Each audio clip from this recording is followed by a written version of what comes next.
चला तर आपण पॉपकॉर्न बनवूयात। पहिलं काय करायचं आहे, गॅस पेटवून घ्यायचं, एक पातेलं घ्यायचं आहे, त्याच्यामध्ये थोडंसं तेल टाकून घ्यायचं आहे आणि जेवढं तेल घेताल त्याला 1 चमचा एक्स्ट्रा घ्या त्याच्यामध्ये।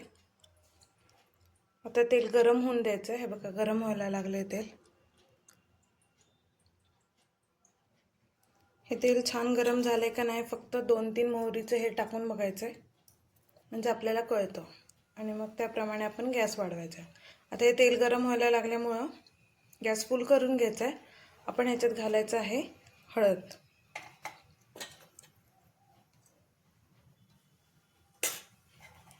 आणि तुम्हाला जितके हवे तेवढे पॉपकॉर्न घ्यायचे आणि ते सगळीकडे इव्हनली असं स्प्रेड करायचं आहे।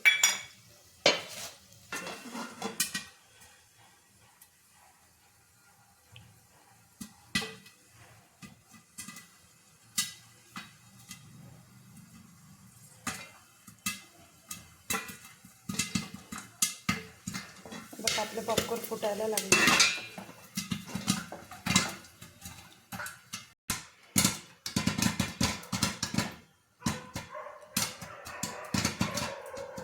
आता तडतड आवाज बंद झालाय, तर आपण 1-2 मिनिटं याला असंच ठेवून देऊयात। बघा हे झाले आपले पॉपकॉर्न, होममेड पॉप। इथे आता मीठ ॲड केलंय आणि मग हे असं हलवलंय, असं त्याला हलवून घ्यायचं आहे। आपले पॉपकॉर्न रेडी। ह्याच्यापासून पॉपकॉर्न। चला आता व्हिडिओ आवडला असेल तर like, share and subscribe to my channel. Thank you.